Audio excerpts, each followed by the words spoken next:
Baik teman-teman, pada kesempatan kali ini kita akan mempelajari materi geografi kota.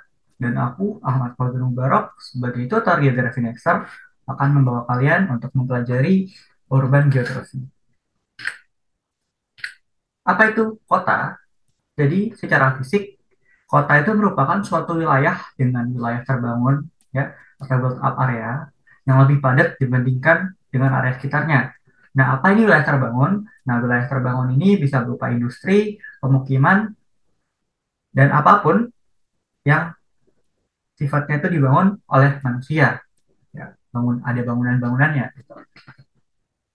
Lalu demografis, ya, secara demografis kota ini merupakan wilayah di mana terdapat konsentrasi penduduk yang dicerminkan oleh jumlah dan tingkat kepadatan yang lebih tinggi dibandingkan dengan keadaan di wilayah sekitarnya, ya. Jadi di sini kepadatan penduduknya lebih tinggi gitu ya, populasi per areanya tinggi. Lalu secara sosial, kota merupakan wilayah di mana terdapat kelompok-kelompok sosial masyarakat yang heterogen. Nah, heterogen di sini dalam artian beragam latar belakangnya. Ada yang bekerja di sektor industri, ada yang bekerja di sektor jasa, ada yang misalnya suku A, ada yang dari suku B gitu. Baik status sosial, budaya, maupun ekonomi mereka beragam. Lalu secara statistik, kota itu merupakan suatu wilayah yang secara statistik besaran atau ukuran jumlah penduduknya sesuai dengan batasan atau ukuran untuk kriteria kota. Nah, jadi kalau secara statistik di sini bicara tentang adanya minimal, ya, batas minimal atau ukuran minimal dari jumlah penduduk sehingga suatu tempat bisa dikatakan sebagai kota. Lalu, secara ekonomi, kota merupakan wilayah di mana terdapat kegiatan usaha yang sangat beragam, dengan dominasi di sektor pertanian seperti perdagangan, industri, jasa, perkantoran, dan pengangkutan. Ya, jadi di sini basically adalah beragamnya sektor ekonomi, terutama di sektor sekunder, tersier, dan kuartiner. Lalu secara administrasi, kota itu merupakan suatu wilayah yang dibatasi oleh suatu garis batas kewenangan administrasi pemerintah yang ditetapkan berdasarkan peraturan perundang-undangan tertentu. Nah, jadi dia ini secara de jure udah memiliki undang-undangnya mengenai batas-batas dari administrasi suatu kota. Lalu di sini ada klasifikasi kota. Nah, jadi ada kota sebagai node, yaitu bagian dari konstelasi regional, jadi bagian dari um, perkumpulan kota-kota lainnya, lalu kota sebagai area ruang perencanaan gitu. Nah, jadi misalnya ini kota sebagai node, ya, dia bagian dari konstelasi regional. Misalnya ada node atau kota-kota lainnya. Nah, mereka saling terhubung gitu ya.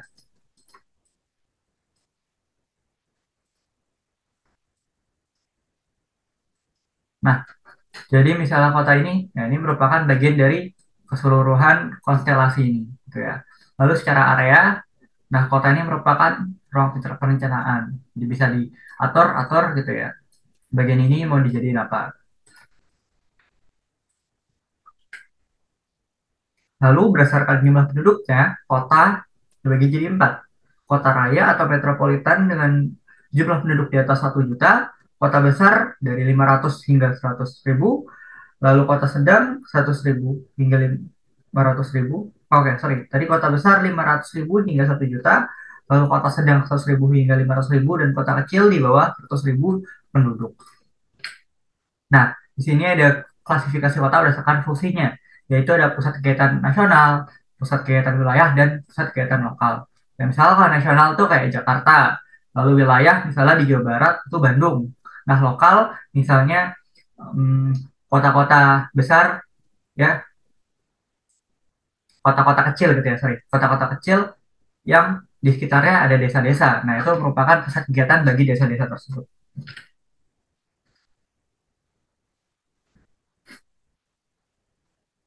Lalu ada klasifikasi berdasarkan menurut Harris Ullman.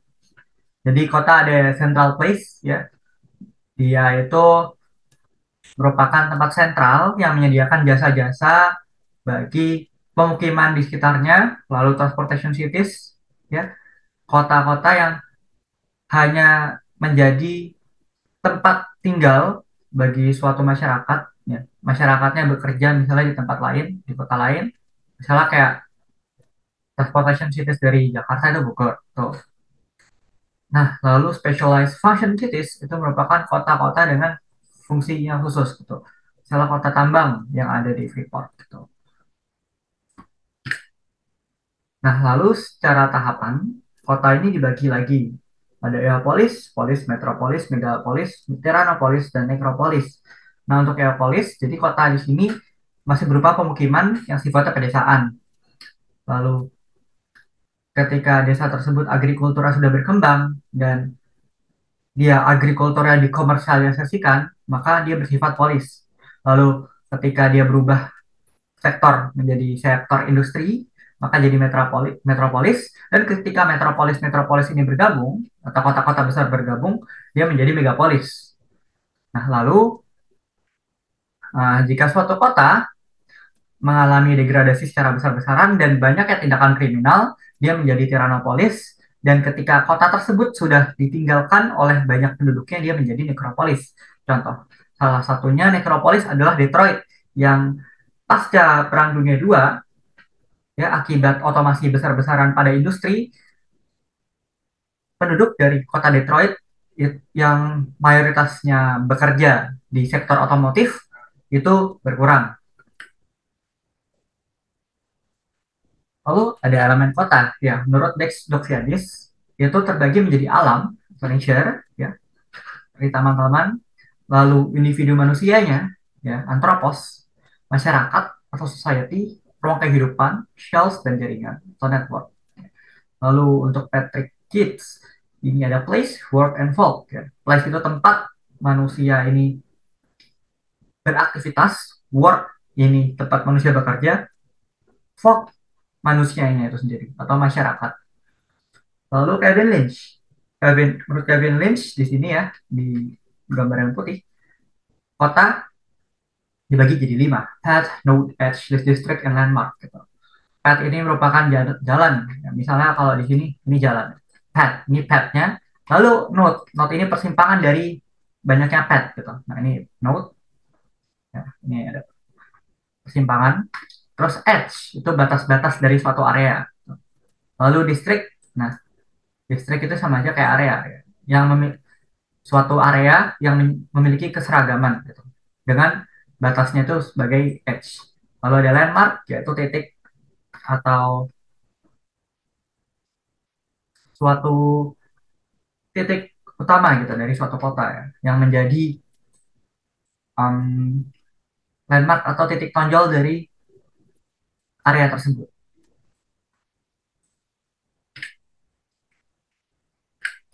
Lalu ada perencanaan dan manajemen kota. Nah, jadi apa bedanya? Perencanaan ini sifatnya memperhatikan persiapan dan antisipasi kota pada masa yang akan datang, ya. Sedangkan kalau manajemen itu sifatnya memperhatikan kegiatan yang akan segera dilakukan, gitu ya. Kalau perencanaan dia itu yang akan datang, ya, masa depan, dengan set-set tujuan atau targetnya itu gimana, dengan mengatur tata guna lahannya. Lalu kalau manajemen itu mengelola dan melaksanakan evaluasi apa yang sudah terjadi dan gimana cara memperbaikinya. Nah, tujuannya ini apa? Jadi tujuan perencanaan kota ini untuk menyelesaikan permasalahan perkotaan, ya, misalnya macet, kemiskinan, pemukiman kumuh, dan polusi. Lalu untuk menata struktur dan pola pemukiman dan kegiatan masyarakat. Misalnya pemukiman yang tidak rapi itu ditata lagi menjadi lebih rapi. Lalu menggerakkan kegiatan ekonomi seperti itu. Nah, di sini ada berbagai approach atau cara untuk kita itu merencanakan suatu kota. Ada top down sama bottom up. Nah, kalau top down ini government centric, di mana pemerintah itu fully atau secara keseluruhan memegang kendali atas segala tindakan perencanaan. Tapi kalau bottom up itu participatory. Participatory artinya segala tindakan-tindakan yang dilakukan pemerintah itu didasarkan oleh pendapat maupun dialog dengan masyarakat. Lalu di sini ada jenis-jenis dari interaksi wilayah. Ada regional complementary, ya, di mana suatu wilayah, ya, dua wilayah yang berbeda itu saling memenuhi supply and demand. Ya, misalnya wilayah A, ya, dia punya kangkung, wilayah B punya bayam. Nah, nah, otomatis wilayah A akan menyuplai kangkung ke wilayah B dan wilayah B akan menyuplai bayam ke wilayah A, ya, mengisi kekosongan. Lalu intervening opportunity. Ya, misalnya ketika misalnya kondisi aksesibilitas antara A dan B ini tiba-tiba terganggu, nah maka wilayah yang lebih dekat, nah dalam hal ini C, ini memiliki kesempatan untuk mengintervensi dari regional complementary ini, sehingga si C dapat bagiannya juga dalam interaksi wilayah terhadap dari A dan B gitu. Lalu transferability, di mana interaksi wilayah tersebut dapat berjalan apakah dengan mudah atau sulit. Ya, lalu fontenan, ya, kita sekarang lebih bahas ke bit trend curve-nya, di mana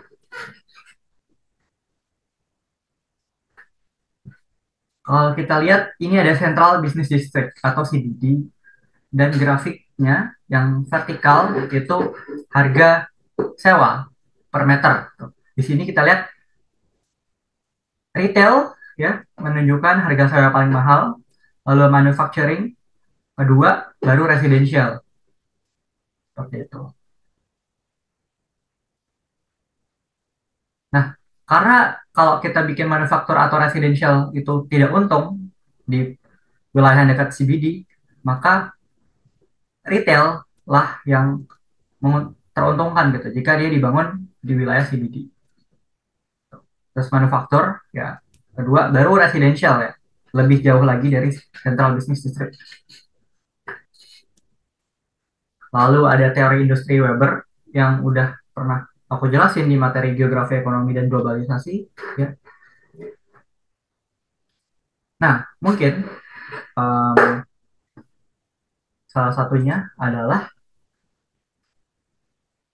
lokasi industri itu bergantung dengan harga gitu. Ya, misalnya ini ada wilayah A dan B. Wilayah A ini pelabuhan, wilayah B ini merupakan suatu tambang gitu. Di mana tambang ini akan diekspor, ya, melalui lewat wilayah A. Dan di sini ada garis-garis, gitu kan. Nah, kemudian garis ini akan bersinggungan gitu. Nah, garis-garis ini memiliki value berupa harga. Jadi, misalnya semakin jauh, harganya semakin mahal. Nah, untuk menentukan lokasi industri, ya, dari garis-garis isotin ini, yang perlu kita lakukan adalah kita eh, sebagaimana mungkin kita menempatkan industri kita pada wilayah dengan garis-garis paling sempit gitu. Nah, misalnya di sini paling sempit. Kenapa? Karena dengan garis-garis paling sempit dia akan makin jauh, makin mudah untuk naik harganya gitu ya. Cost-nya biayanya. Jadi kita ambil sini misalnya untuk wilayah industri yang paling efektif seperti itu. Ya, dia dibahas transport cost, ya, mengenai weight loading dan weight gaining, lalu lebarnya gimana, dan aglomerasi. Aglomerasi itu pemusatan suatu tempat. Nah, dalam hal ini industri gitu ya. Lalu ada teori tempat sentral kristaler juga yang udah pernah aku bahas di materi geografi ekonomi. Nah, mungkin yang perlu dibahas di sini adalah threshold dan range.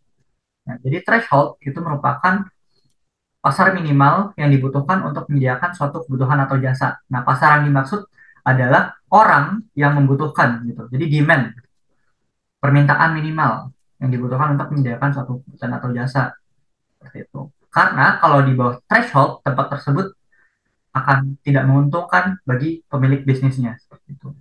Lalu range itu merupakan jarak maksimal rata-rata orang membeli suatu barang atau jasa. Ya, misalnya ada suatu pasar kecil. Nah, pasar kecil thresholdnya akan lebih kecil dibanding pasar besar. Gitu. Nah, misalnya ini pasar tradisional. Nah, ini hypermarket gitu, atau mall. Nah, jadi threshold tempat yang lebih besar itu akan lebih tinggi juga.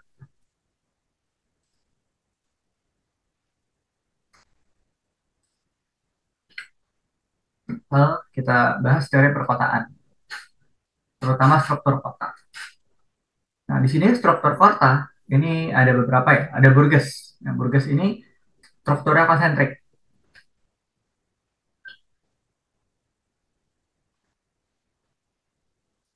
di mana zona-zonanya itu dia itu melingkari CBD gitu ya. Dia membentuk suatu layer-layer dari suatu lingkaran. Ini mirip buang bombay gitu kan. Ya, misalnya CBD tengah di sini ya.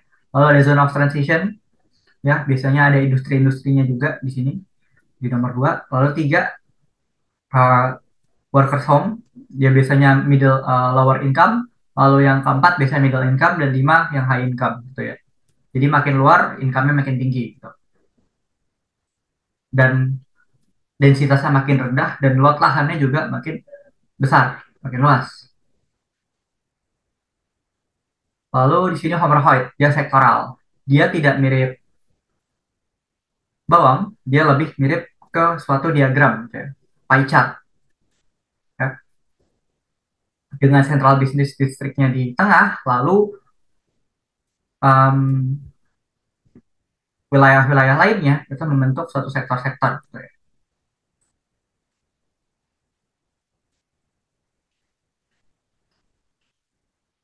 Lalu di sini Harris Ullman multi-nuclei concept, di mana ya gampang ya, di sini ada dua business district, ada yang central business district dan outlying business district, seperti itu. Lalu ada Griffinford. Nah, Griffinford teori ini mengacu pada kota-kota di Amerika Selatan gitu ya, yang dia ini dibangun berdasarkan main boulevardnya gitu.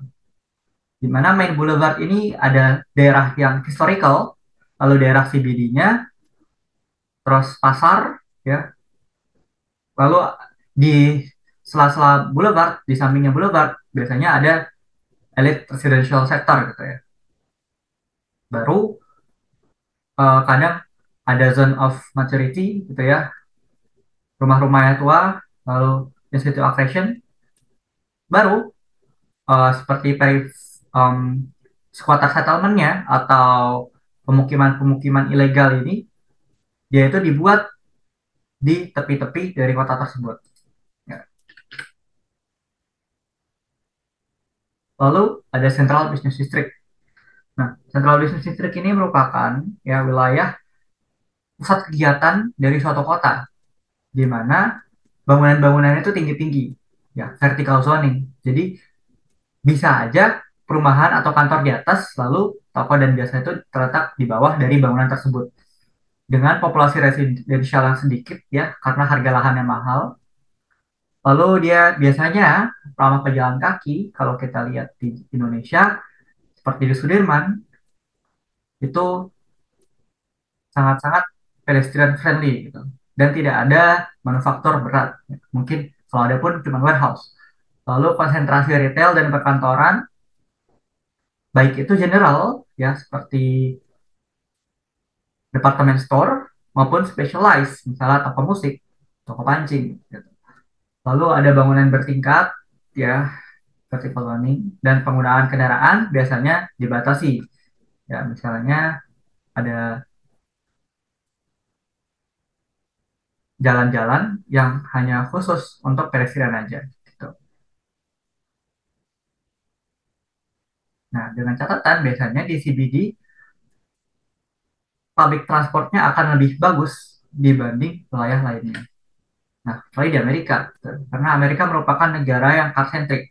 Kenapa Amerika bisa car centric? Karena pada masa-masa awal ditemukan mobil gitu ya, ada lobby-lobby dari perusahaan-perusahaan mobil otomotif seperti General Motors dan Ford kepada politisi-politisi di Amerika Serikat gitu. Sehingga karena lobby tersebut ya kota-kota Amerika lebih banyak yang car sentris, terutama kota-kota baru di Midwest dan di West Coast. Nah, kalau kita lihat ini di Houston, Texas ya, di mana kita lihat ini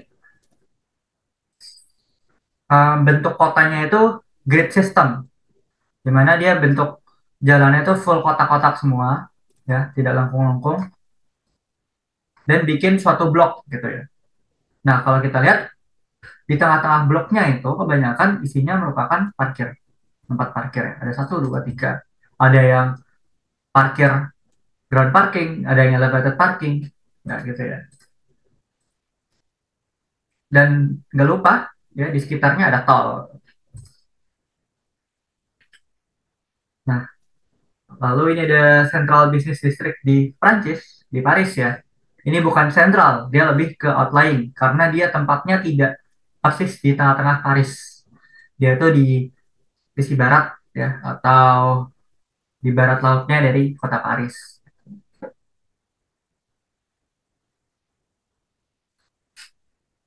Dan kalau kita lihat di sini dia pedestrian friendly.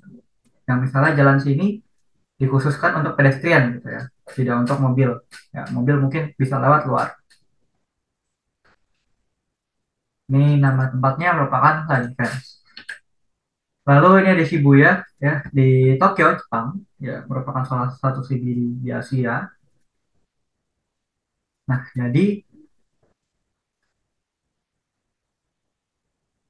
Shibuya ini lokasinya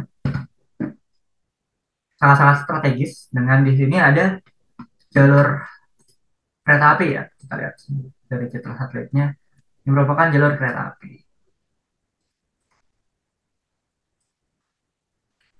Nah, lalu ini untuk yang di Indonesia.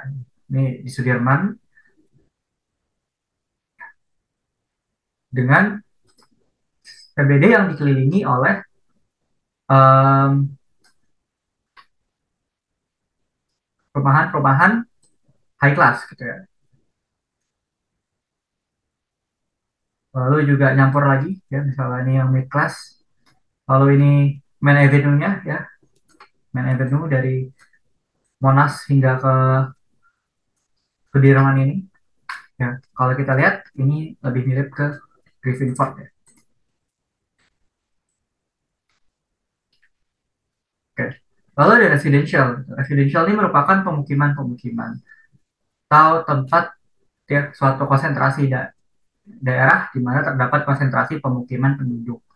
Nah, kalau kita lihat di sini ada Kebayoran ya. Ini Kebayoran Baru. Nah, jadi Kebayoran Baru ini merupakan wilayah yang dulunya sebenarnya suburbs gitu ya, suburbs dari Jakarta pada saat zaman Hindia Belanda. Ya, jadi kan dulu pusatnya itu di Kota Tua dan pemukimannya di Menteng.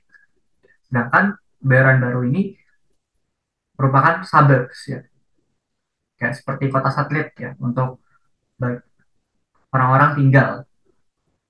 Nah, jadi konsep Kebayoran Baru ini dibangun dengan konsep Garden Park, Garden City gitu ya. Garden City di mana ya tiap tiap tiap blok dari suatu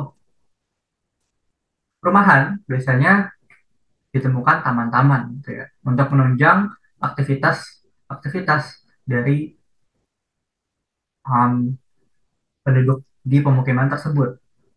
Tuh. Lalu yang di kanan ini ada perumahan cluster gitu ya, yang biasanya bentuk rumahnya itu dari citra satelit atas itu homogen gitu ya, atau mirip-mirip. Lalu ini ada residential ya di Amerika Serikat. Nah, kalau Amerika Serikat, dia ini sangat famous ya dengan yang namanya cul-de-sac. Nah, cul-de-sac ini merupakan seperti kalau di sini jalan buntu. Nah, tapi jalan buntunya ini berupa bundaran. Ya.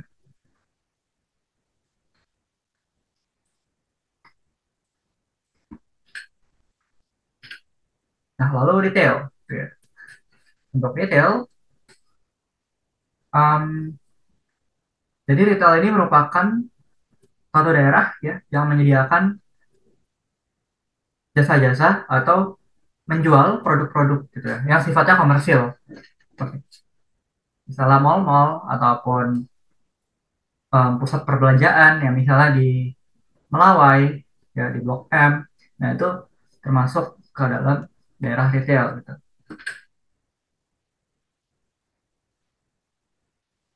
Oke, lalu office ya atau kantor-kantor ya bisa kayak SCBD tadi maupun kantor-kantor pemerintahan yang ada di sekitar Monas gitu ya.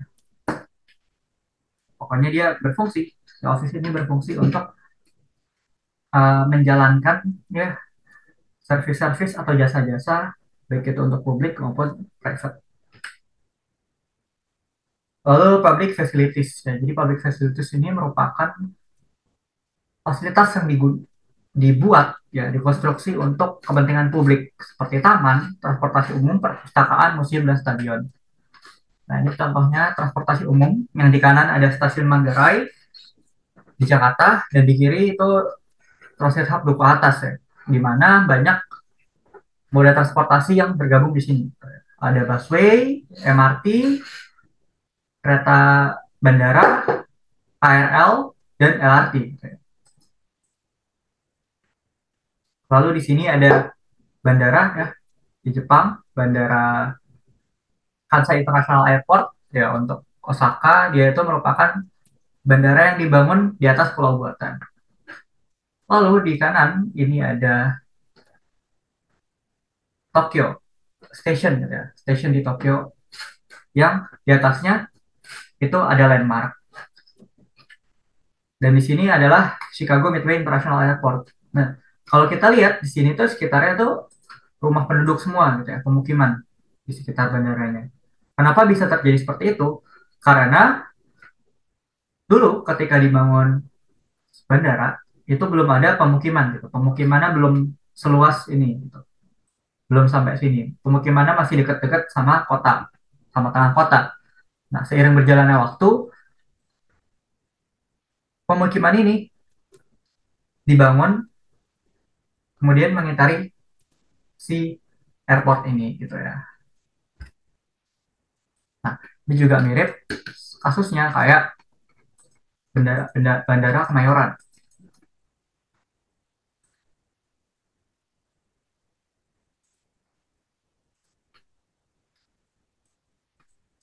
Nah, jadi bandara kalau kita lihat jalan Kemayoran di sini itu jalannya sangat lurus gitu ya, lurus, sangat luas juga. Nah, dulunya ini merupakan bandara gitu yang digunakan untuk mensustain aktivitas-aktivitas di DKI Jakarta.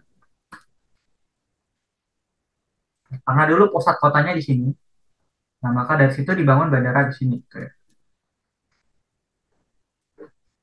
Nah, karena si Jakarta ini pemukimannya makin luas ya, makin banyak orang tinggal di Jakarta, maka banyak pemukiman yang dibangun di sini. Sehingga bandaranya ini terlalu dekat dengan pemukiman dan hingga akhirnya ditutup. Diganti dengan Bandara Soekarno-Hatta. Oke,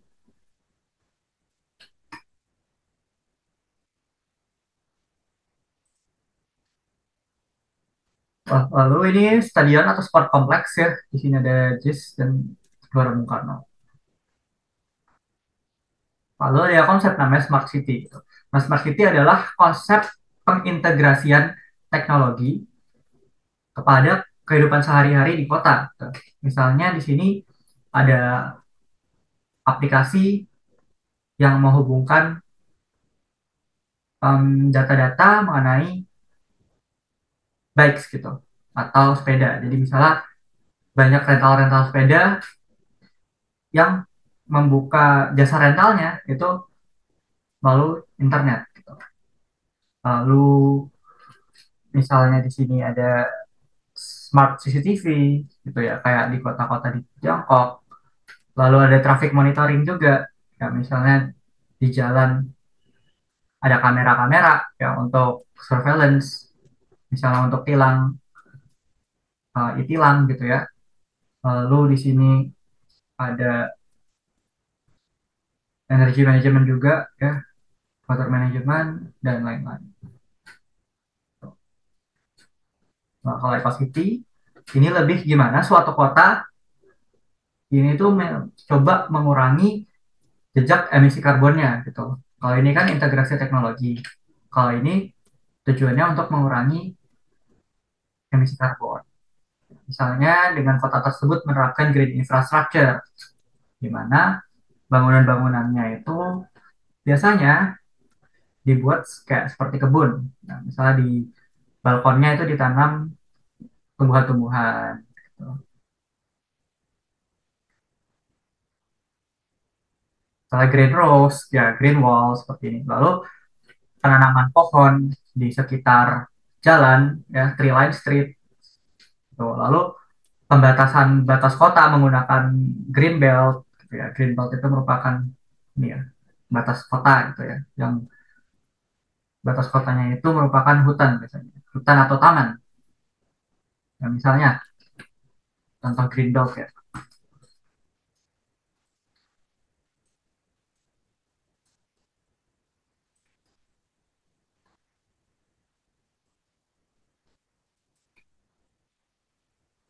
Nah, misalnya ini gitu. Jadi daerah sini itu udah nggak bisa lagi bikin rumah-rumah gitu ya. Jadi dia hanya diperuntukkan misalnya untuk pertanian maupun rekreasi seperti golf. Oke, untuk Eco City. Ya, ini juga contohnya ada kayak EV charging station ya untuk bagi kendaraan listrik untuk mengisi energinya. Lalu juga public transportation, misalnya dengan menggunakan bus elektrik gitu, kayak bus Transjakarta gitu. Lalu ada ini juga masuk ya ke Eco City. Nah, contohnya ada kayak Melbourne gitu, di mana dia ada taman-tamannya di sekitar CBD-nya.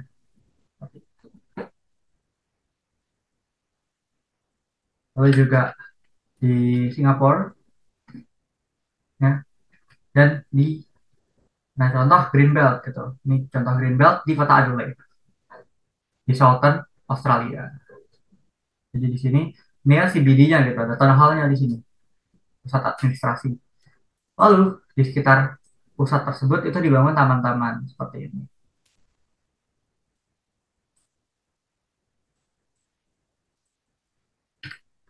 Oke, lalu ada Garden City, gitu ya. Konsep Garden City yang udah aku jelasin tadi, di mana di suatu settlement atau pemukiman itu dibangun banyak taman-taman, gitu ya.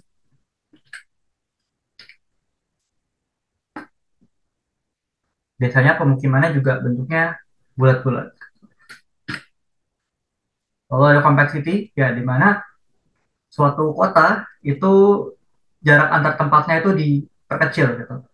Ya misalnya gimana cara kita bikin compact city gitu dengan meningkatkan densitas. Ya, jadi bangunannya itu biasanya medium to high density gitu ya, bangunan bertingkat sehingga orang-orang kalau ingin beraktivitas itu tidak perlu jauh-jauh dan tidak perlu lama dari pusat aktivitas dengan rumahnya gitu ya.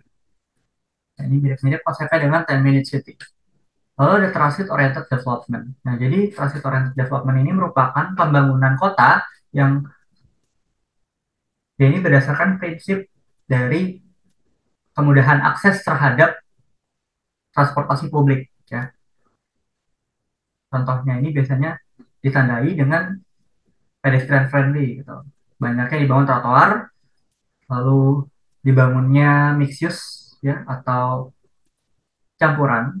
Ya misalnya ruko-ruko yang isinya komersial campur office gitu. Lalu banyaknya ruang-ruang terbuka bagi masyarakat seperti itu. Dan jangan lupa untuk transportasi publiknya. Nah, contohnya kotanya itu di Curitiba, Brazil, ya. Ya, kota yang terkenal dengan kapibaranya, gitu ya. Nah, jadi Curitiba ini memiliki transportasi publik yang sangat bagus bagi baik itu metro atau subway-nya, kalau di sini MRT, maupun busway-nya. Nah, mengenai busway gitu ya, atau transportasi publik menggunakan bis, itu salah satu pelopornya merupakan kota Bogota di Kolombia. Lalu ini di Jakarta ya. Di sini ada stasiun Tanjung Barat yang di kiri. Nah, ini merupakan stasiun yang terhubung dengan suatu apartemen, gitu ya, apartemen Manhattan. Jadi, bagi penduduk atau penghuni apartemen tersebut itu akan mudah untuk mengakses stasiun tersebut. Lalu di kanan ini ada stasiun ASEAN, ya, stasiun MRT ASEAN yang dia itu tergabung ya dengan jalur-jalur busway di atas maupun di bawahnya. Ya. Di bawah itu transit satu ke atas. Lalu creative cities. Nah, creative cities ini merupakan suatu konsep di mana suatu kota itu memanfaatkan suatu komoditasnya yang kemudian diolah ya menggunakan ide-ide kreatif maupun inovatif sebagai branding dari kota tersebut. Gitu. Nah, misalnya ini salah satu kota di Tiongkok ya, Chengdu itu merupakan salah satu pusat makanan atau gastronomi di Tiongkok. Lalu ini ada Green Village ya, mirip-mirip dengan Garden City pusatnya. Ada rumah melingkar. Oke, sekarang kita bahas mengenai pola pemukiman. Jadi pola pemukiman ini ada disperse, linear, oriented, dan cruciform. Kalau disperse, ya dia antara rumah-rumah itu saling jauh letaknya. Lalu untuk linear, yaitu mengikuti suatu jalan. Lalu untuk ribbon, ya itu dia mengikuti suatu persimpangan. Jadi kayak pita gitu ya. Lalu kalau nucleated, dia itu berkumpul di suatu tempat gitu ya. Nah, ini juga bisa jadi seperti jadi fase gitu ya. Misal awalnya settlement itu disperse gitu. Terus lama-lama dia memusat di suatu jalan, memusat di suatu persimpangan, baru memusat di daerah tersebut.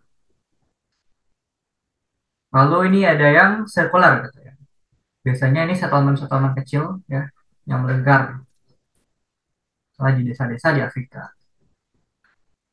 Lalu ada yang namanya urban sprawl. Nah, urban sprawl ini merupakan persebaran atau pertumbuhan pemukiman secara masif dan tidak terkendali. Di mana ciri-cirinya itu merupakan ya perumahannya itu berupa low density ya, atau single family housing atau kalau di sini bahasanya rumah tapak gitu ya. Dengan developmentnya itu berupa linear maupun urban development. Nah, dulunya biasanya dia itu lahan pertanian yang kemudian dialihfungsikan sebagai pemukiman. Sehingga si urban sprawl ini mengaburkan batas antara urban atau wilayah kota dengan rural, wilayah desa. Dan biasanya di sekitar urban sprawl itu dibangun supercenter ya atau pusat-pusat komersil, pusat-pusat service gitu seperti hypermarket atau mall-mall besar. Dan sifatnya car centric. Ya, misalnya kenapa car centric? Ya karena jalannya itu luas-luas dan transportasi publiknya kurang. Mungkin trotoarnya bisa aja bagus, tapi eh, ketika kita jalan di trotoar tersebut, di trotoar tersebut mungkin akan cepat bosan karena zonasinya itu homogen biasanya, tidak mix use gitu. Misalnya ya udah rumah-rumah aja gitu. Di sekitar trotoar ya isi sampingnya rumah doang, nggak ada kayak warung-warung atau toko-toko. Itu bakal bikin bosan. Nah, ini ada jenis-jenis urban sprawl. Ada yang low density sprawl, dia seperti concentric. Terus urban sprawl, dia di persimpangan, lalu leapfrog development sprawl. Jadi, dia tiba-tiba di develop di daerah, di tengah-tengah daerah kosong gitu. Lalu ada walled city, gitu ya, kota bertembok. Ini yang di kiri itu Jericho, ya, kota bertembok pertama di dunia, lalu di tengah adalah Copenhagen atau Copenhagen, kota di Denmark. Nah, jadi dulu pas masa zaman pertengahan, Copenhagen ini ditembok gitu ya kotanya. Copenhagen punya benteng gitu untuk melindungi kota ini dari serangan-serangan asing gitu. Ya, seperti itu. Dulu Paris juga punya, lalu di abad ke-19 dan atau 18 itu udah diruntuhkan. Oke, lalu ada konsep yang namanya Primate City. Jadi Primate City ini merupakan kota terbesar di suatu negara, gitu ya, yang jumlah penduduknya bisa 2 kali lipat dari kota terbesar kedua. Nah, contohnya Paris gitu. Nah, kemudian ini makin besar jumlah penduduknya makin banyak gitu ya lingkarannya. Ini contohnya Paris, di mana dia penduduknya sangat besar, lalu untuk Marseille ya, kota Marseille itu jauh di bawah kota Paris penduduknya. Nah, dia tuh mirip grafik, kalau dijadiin grafik dia akan membentuk grafik seperti ini, di mana kota satu dengan kota dua terbesar itu jauh bedanya. Nah, ini kasusnya di India. Oke, sekarang kita bahas perbedaan desa dan kota. Nah, desa ini merupakan wilayah yang guyup ya, masyarakatnya guyup atau Gemeinschaft, dengan kehidupan yang erat dengan alam, toleransi dan gotong royong, dengan kepadatan penduduk yang rendah dan kegiatan ekonominya mayoritasnya itu agraris maupun ekstraktif. Biasanya bertani, nelayan maupun berkebun atau berternak. Lalu kota ini sifatnya paten ya, penduduknya atau Gesellschaft, dan mengandalkan ilmu pengetahuan dan teknologi biasanya. Lalu lapangan pekerjaannya bermacam-macam dan kepadatan penduduknya tinggi, dan sifat penduduknya itu individualis. Di sini ada tahapan jenis desa. Tahapan desa itu awalnya tradisional gitu ya, terpencil. Lalu ketika dia udah, kalau terpencil ini kayak misalnya suku-suku terpencil di Amazon gitu ya. Lalu dia berubah jadi desa swadaya ya, ketika dia udah mengalami proses agrikultur, ya, dia udah mengenal cara bertani, jadi desa swadaya. Lalu desa swakarya, di mana dia ini udah mengenal yang namanya teknologi. Dan pekerjaannya itu nggak cuma bertani aja, udah mulai banyak. Lalu kalau desa swasembada, dia udah mirip-mirip dengan kota, tapi secara administratif masih desa. Lalu ada rural urban continuum gitu ya. Jadi penamaan dari batas-batas di antara urban hingga rural. Pertama ada metropolitan city, small city, suburban community, ya, bangunan tinggi-tinggi, terus makin pendek, terus suburban, ya, terus rural urban fringe community, ya ini daerah di antara rural dan urban, ya, tapi bukan suburban. Lalu ada small town, agricultural village, dan rural neighborhood. Nah, juga ini adanya dari hamlet ke village, town, city, metropolis, conurbation, dan megalopolis. Nah, kalau sekarang aku mau bahas tentang conurbation. Conurbation ini biasanya merupakan suatu daerah ya, di mana batas antar kotanya itu tidak terlihat. Ya, misalnya di Jabodetabek, batas antara Jakarta, Tangerang, dan Bekasi, Depok ini tidak terlihat ya. Build up areanya tergabung. Begitu pula di Tokyo Greater Area ya, di mana dari kota Tokyo, Saitama, Chiba, Kawasaki, dan Yokohama itu sama-sama tergabung.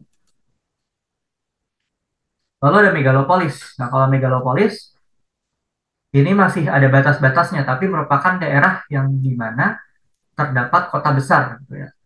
Misalnya di East Coast USA ya, um, di sini kalau ini kan conurbationnya tri-state area gitu, New York, Newark, sama Jersey City. Nah, tapi kalau secara besar itu membentuk megalopolis di sini. Ya, ada kota-kota besar kayak Boston, lalu ada New York, New Jersey City, Philly deh, terus Baltimore, gitu ya. Pokoknya kota-kota besar, sama Washington DC. Lalu di sini juga ada konsep banana di Eropa. Misalnya di sini ada kota London, Manchester, Liverpool, Birmingham, terus di Ruhr Valley ada Köln, terus di Benelux misalnya ada kota-kota Amsterdam, Luxembourg, terus kota-kota di Swiss sama utara Italia kayak Turin dan Milan. Tuh, ini membentuk suatu garis gitu ya. Lalu di sini juga ada kota kota besar di coast Mediterania ya, Yellow Banana, ada Valencia, Barcelona, terus Marseille, Toulouse, sama Genoa. Lalu ini kota-kota besar di Central Europe ya, Green Banana. Ada Krakow, lalu Warsaw, Lodz, lalu Bratislava ya, ibu kota Slovakia, lalu Vienna, Budapest, dan Zagreb gitu. Ya, pokoknya megalopolis ini konsep di mana adanya konsentrasi dari kota-kota besar yang membentuk suatu garis. Ini juga ya contohnya di Midwest-nya Amerika Serikat. Misalnya ada di sini Detroit, Chicago, Pittsburgh itu jadi megalopolis. Lalu ada urban land use. Urban land use atau tata guna lahan ini merupakan zonasi gitu ya, atau ya zonasi dari kegunaan lahan yang berbeda gitu. Jadi tiap lahan yang berbeda itu warnanya dibedakan dan fungsinya dibedakan. Fungsi tersebut diindikasikan dengan warna. Nah, misalnya kuning itu biasanya untuk perumahan, ya rumah-rumah. Lalu merah itu digunakan untuk komersil. Lalu pink untuk daerah mixed use, tuh. Hijau untuk lapangan terbuka hijau gitu ya. Bisa park, bisa hutan. Ya biasanya kalau hutannya itu lebih warnanya itu lebih gelap, ya hijau gelap gitu. Dan untuk biru itu bisa antara air maupun sekolah gitu. Nah ini untuk yang urban. Ini kita lihat daerahnya mayoritas banyak yang kuning maupun yang merah gitu ya. Lalu ini untuk yang rural, di mana daerahnya itu kebanyakan berupa fields gitu ya, atau sawah-sawah maupun ruang terbuka hijau. Nah, faktor apa sih yang menentukan pemukiman? Nah, jadi ada jarak dengan sumber air, kesuburan tanah, lokasi, potensi bencana, dan kondisi meteorologis. Tuh. Dan yang menentukan bentuk kota ini apa? Ada transportasi, yaitu berupa jalan-jalan yang sudah ada pada sebelumnya, lalu geomorfologi dan geologi, ini berkaitan dengan batasan-batasan, misalnya lereng yang curam itu tidak bisa dibangun pemukiman gitu kan. Jadi kotanya berhenti di lereng tersebut. Lalu berdasarkan perencanaan secara politis, misalnya Brasilia, IKN, Abuja, dan Naypyidaw. Lalu berdasarkan sumber dayanya, misalnya ditemukan emas di daerah tersebut, yaitu akan menimbulkan banyak orang berbondong-bondong bermigrasi ke daerah tersebut. Sehingga lama-kelamaan pemukiman tersebut terdevelop, terkembang menjadi kota. Lalu ada iklim ya, yang mempengaruhi arah angin dan mempengaruhi arah datangnya atau arah tersebarnya polusi gitu ya.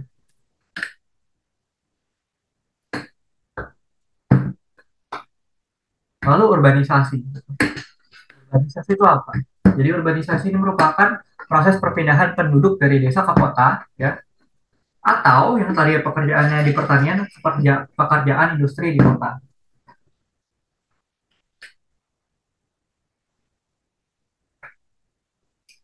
Kalau urbanisasi secara fisik berarti orang itu pindah ya dari desa pindah ke kota. Tapi kalau secara mental, dia mentalnya berpindah dari mental yang kedesaan menjadi mental yang kekotaan. Gimana cara kita mencegah urbanisasi? Yaitu adalah urbanisasi ini kan merupakan suatu proses migrasi dari desa ke kota. Maka dari itu kita harus menambah pull faktor di desa dan mengurangi push faktor di desa. Jadi dengan menambah pull faktor, kita bisa mendirikan industri gitu ya di desa-desa tersebut. Lalu untuk mengurangi push faktornya, kita bisa membangun sarana dan prasarana desa, ya. Lalu mendirikan sekolah-sekolah di pelosok pedesaan. Gitu. Nah, faktor pendorong urbanisasi yaitu kemiskinan, fasilitas kurang memadai, dan kurangnya tidak atau tidak beragamnya kesempatan kerja di desa. Gitu. Lalu faktor penariknya itu biasanya karena kotanya itu banyak plusnya. Misalnya untuk mencari kesempatan kerja, pendidikan, mengikuti keluarga, mencari fasilitas yang lebih baik, dan untuk meningkatkan status sosial. Apa aja sih dampak buruk dari urbanisasi?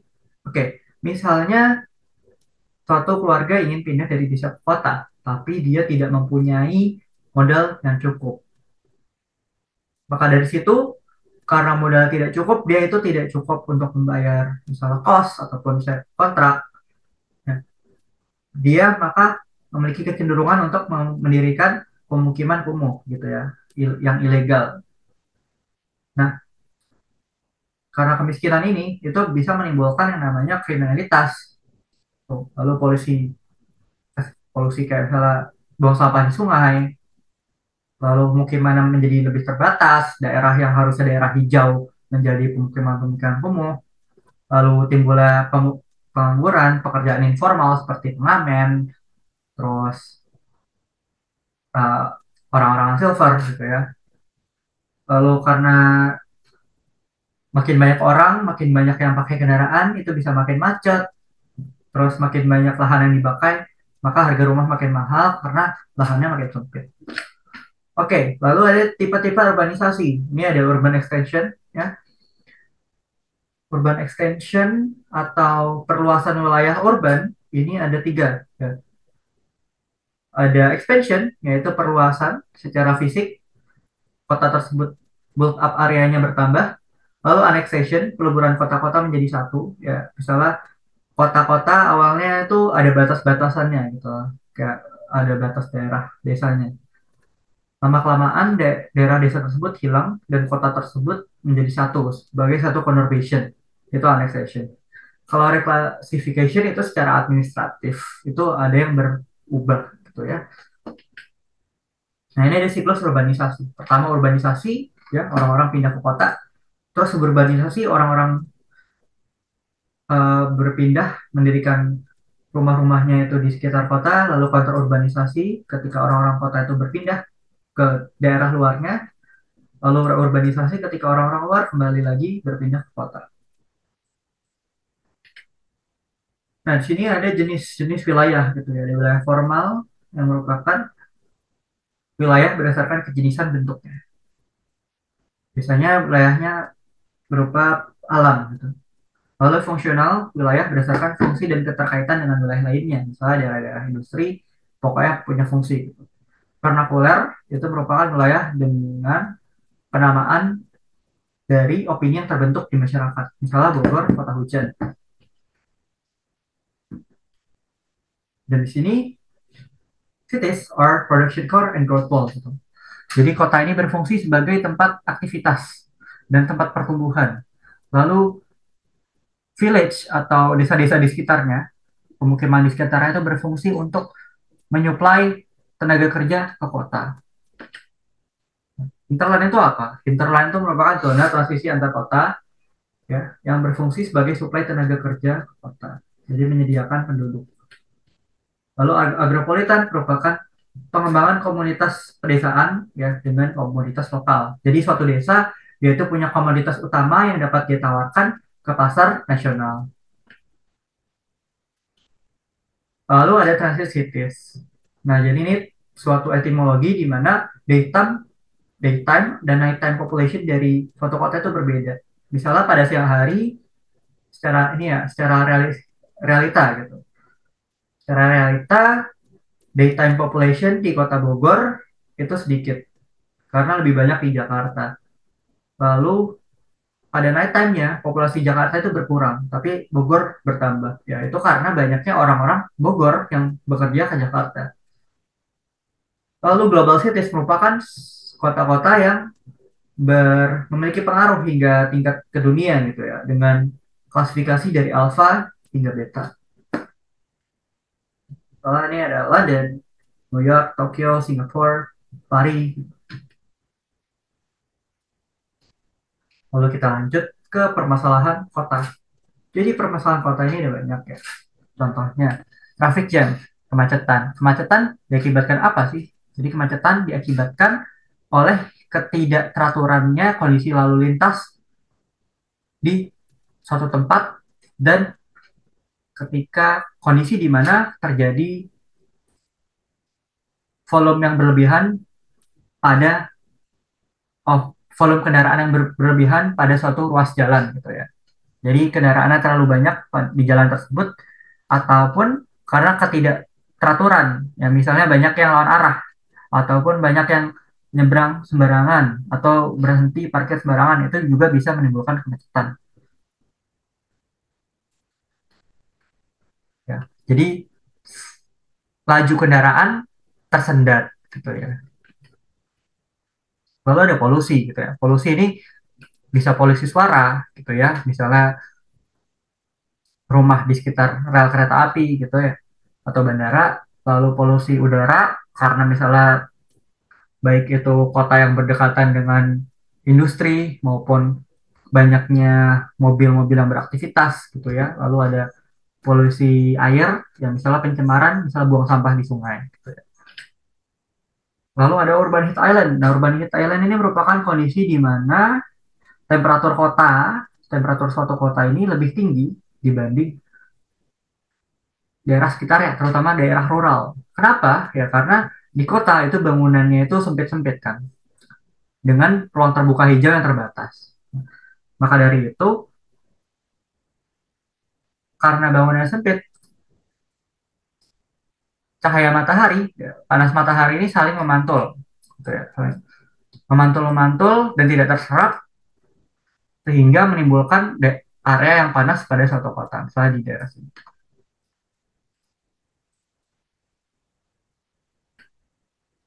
Lalu ada slum dan squatter settlement. Bedanya apa?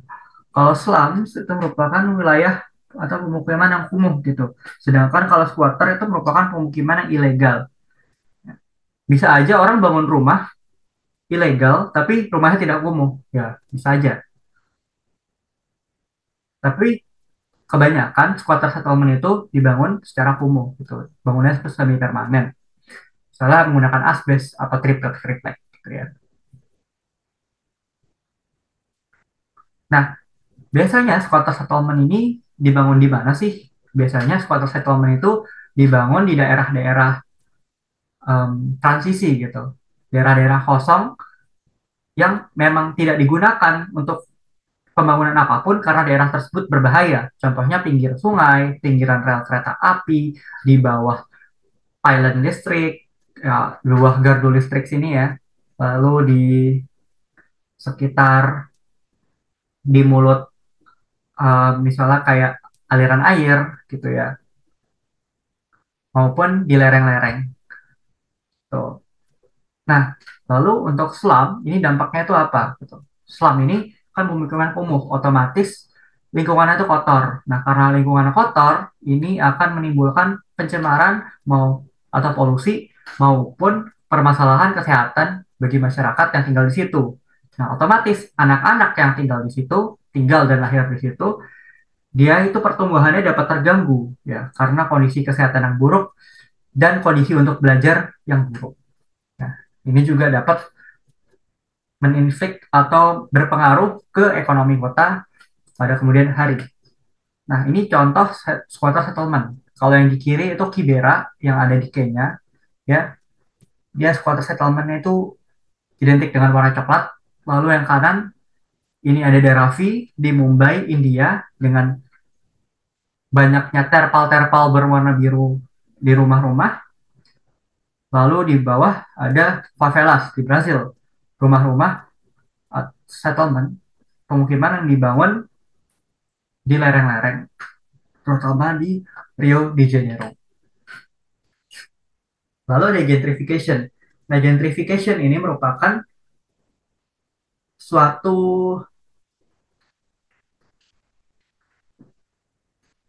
fenomena di mana berubahnya kondisi atau terupgrade-nya gitu ya, terupgrade-nya suatu kondisi dari suatu bangunan. Ya, misalnya ini dulunya bangunan kosong gitu, atau bangunan yang biasa aja gitu. Nah, kemudian dia diperbarui lagi gitu ya. Diperbarui makin bagus dan makin banyak yang pakai gitu. Nah, misalnya bangunan tersebut kemudian dialihfungsikan gitu jadi apartemen yang harganya mahal. Lalu apartemen ini nggak laku-laku dan malah jadi bangunan kosong. Nah, jadi permasalahan dari gentrifikasi ini merupakan karena bangunan semakin bagus, ya harganya itu akan semakin mahal sehingga orang-orang akan lebih susah untuk membelinya atau menyewanya. Lalu nimbai atau not in my backyard, basically ini merupakan suatu aksi di mana dia itu menentang segala jenis pembangunan yang merugikan di dekat pemukimannya. Ya, misalnya pembangunan wind turbine gitu, pembangkit listrik tenaga angin. Nah, kenapa orang nggak mau gitu tinggal dekat si wind turbine? Karena wind turbine ini menghasilkan suara gitu, menghasilkan polusi suara sehingga orang-orang nggak bisa tidur. Tuh. Lalu ada urban dualism. Nah, urban dualism ini merupakan ya basically ketimpangan sosial gitu ya. Kondisi di mana um, status ekonomi dari suatu pemukiman itu dapat berbeda yang sangat jauh. Nah, misalnya ada bangunan-bangunan tinggi yang harganya mahal, lalu di sekitarnya ada pemukiman-pemukiman kumuh. Lalu ada suburbs atau daerah ya settlement pemukiman di mana di situ terdapat konsentrasi dari etnis tertentu ya. Misalnya kalau di kota Medan ada Little India gitu karena di sana banyak orang-orang Keling dari selatan India, orang-orang Tamil yang ada di daerah sana. Lalu di kiri ada Glodok di Jakarta ya, di mana banyak orang-orang Tionghoa yang tinggal di sana. Nah, misalnya ini ada di London gitu ya, Ethelbert kasusnya. Kan Inggris itu punya banyak koloni gitu ya. Misalnya koloni kayak India, Jamaika. Nah, ini kan hingga sampai sekarang setelah mereka merdeka, India dan Jamaika ini menjalin komunikasi yang baik dengan Inggris gitu. Sehingga migrasinya akan semakin mudah. Nah, maka dari itu banyak orang-orang dari negara-negara tersebut ya seperti India, Bangladesh, Jamaika, Nigeria itu pindah ke London gitu. Sehingga makin banyak orang-orang keturunan sana, keturunan luar di London.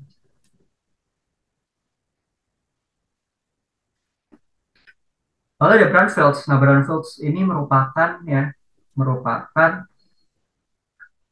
suatu area atau kawasan yang dulunya itu merupakan daerah industri. Lalu ketika industrinya sudah tidak jalan lagi, polusinya itu masih mencemari daerah tersebut.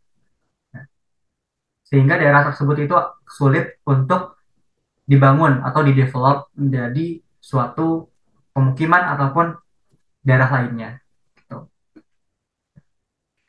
Lalu ada white flights. Nah, white flights ini merupakan kasus yang sangat um, besar gitu ya di negara-negara barat.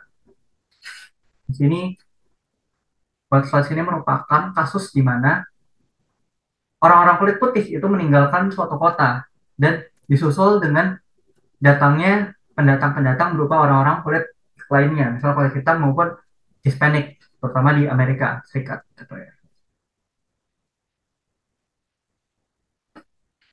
Lalu ada drug addiction, kriminalitas, seperti tawuran, dan tunawisma gitu ya.